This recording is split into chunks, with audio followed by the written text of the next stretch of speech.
What are the VA home loan appraisal requirements? If you're a buyer, seller, or realtor working with a VA loan, this video is all about the VA appraisal. What are the VA requirements, standards, how do they work with the lender, and what leeways they give to the military member? This is a must-know for anybody looking to get a VA loan and wondering what happens with the appraisal. Let's get started. I see hundreds of VA appraisals every single year, and I want to tell you that VA appraisals, contrary to popular belief, they are not more strict. In fact, they are actually more protective and accountable to the transaction than a conventional appraisal. So in this video, I'm going to give you 3 reasons why that is, and probably give you some information that you didn't know about VA appraisals. Then later on in the video, so you want to stick to the end of this video because I'm going to go over literally some of the VA appraisal specifics, the things that always mess up an appraisal if there's a VA appraisal. And there's a lot of ways where you can just, quite frankly, just overcome that. By the end of this video, you're going to find that VA appraisals are not such a bad thing. In fact, you're going to want a VA appraisal over a conventional one. Let's get started. As I mentioned, VA appraisals are not more strict than a conventional one. And I want to go over 3 very key items to that effect. The VA appraiser, first of all, is they're supposed to check that the property is safe, sound, and sanitary.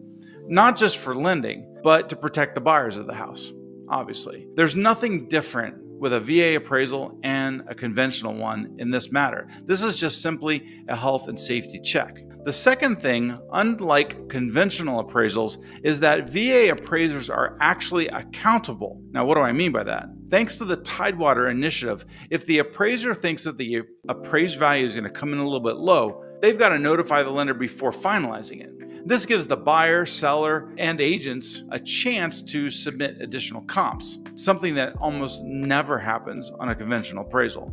If they're coming in low, they just come in low, and then you find out and you're like, oh no, you came in low. The appraised value is not the home value.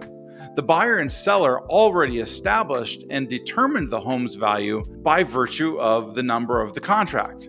So the appraisal is the property of the lender, and in this case, the VA. So the appraisal doesn't necessarily have anything to do with the value of this house. It only has to do with how much your lender can loan you.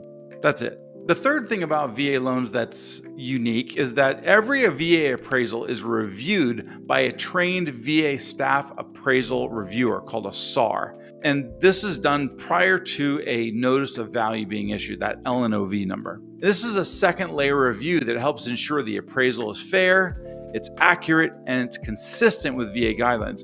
Trust me, I've seen a lot of things caught at the SAR level. Well, this is what that second review is for, where you have someone who is understanding of that market and that appraisal area, and they go ahead and do that secondary review. It's very helpful. Let's get into some of the specifics. So there are some VA appraisal specifics, and a lot of these are striking fear in the listing agent side, and a lot of agents just have this, wow, I hate VA loans. Well, why do you hate VA loans? Because of the appraisal. It's so horrible. I mean, from the well and septic to these minor issues that pop up and they always want them fixed. I mean, and the extra cost, it's like, well, none of that is true. So I want to go through some very specific items that always seem to come up with VA appraisals and regarding your offer. So if you're a real estate agent and I'm representing the buyer, or if you're a listing agent, perhaps this will help you kind of get over the fact that a lot of these things that are coming up with a VA appraisal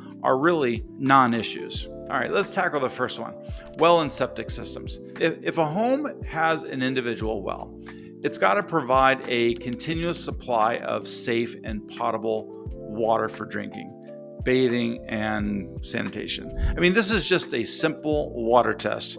Is the water safe? That's all the VA wants. Let's look at the septic systems. If the home uses a septic tank, it simply must properly dispose of all domestic waste without being a health hazard. I mean, that's literally written in the guideline. Basically, the VA is looking for a safe and workable septic tank. So there's a lot of flexibility. Don't just think that, oh, we've got a bad water or the well and septic's busted.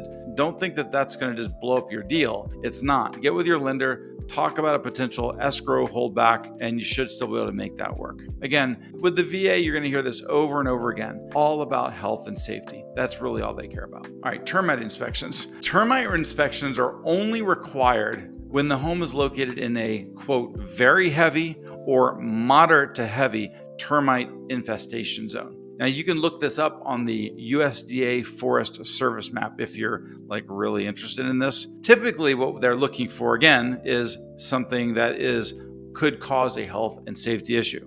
So if there's visible evidence of infestation or damage, then a termite inspection and repair is going to be mandatory per the VA. All right, let's talk about the biggie, minor issues on the appraisal. There are many minor issues that the VA appraiser may and should ignore. I'm going to say this until I'm blue in the face.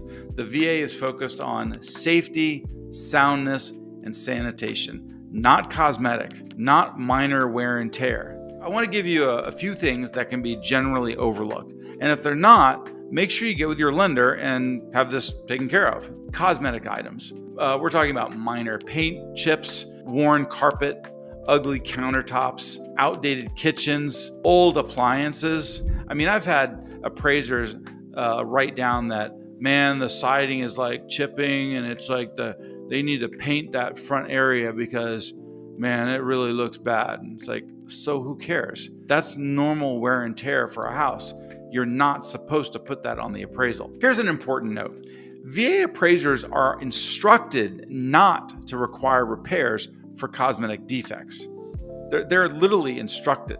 They must only call out repairs when there are safety issues. Things like exposed wires, significant water damage, broken steps, missing handrails. So just kind of use your common sense with regards to that. Now, one thing is that buyers cannot ask the VA to waive any serious safety hazards. So again, keep in mind, health and safety, you can't waive those things. But for cosmetic stuff, the borrower may absolutely request the items to be left alone. Some thoughts in closing here is that VA loan appraisals are really much better than any other ones. In fact, VA loan buyers, the sellers, and the transaction as a whole are protected by these VA appraisal rules. They're not penalized like you could be on a conventional loan. Again, everything is about health and safety with the VA. If it's health and safety, it's going to need to be fixed, whether it's a conventional loan or a VA loan. But if it's not, and if it's more of that wear and tear stuff, cosmetic, don't worry about it. Those are things you can get away with. And I want to say that the VA appraisal process is very fair. In fact, I think the VA appraisers are more courteous, they're faster for the most part, and they communicate better because they are accountable to their number. They're accountable. And I am seeing, after hundreds of VA appraisals and hundreds of conventional appraisals, that VA appraisals are coming in better, more times at value than the conventional ones. So the bottom line is VA appraisals actually protect the transaction better than conventional. VA appraisals allow you a heads-up opportunity to defend value via the Tidewater Initiative. VA appraisers are more accountable, and they don't have the final say with regards to these appraisal issues sometimes found in the home. That's really the underwriter, the DE underwriter, and the veteran. And last but not least, a VA appraisal is it's not the value of the house, it's not the home inspection. This is something you need to get.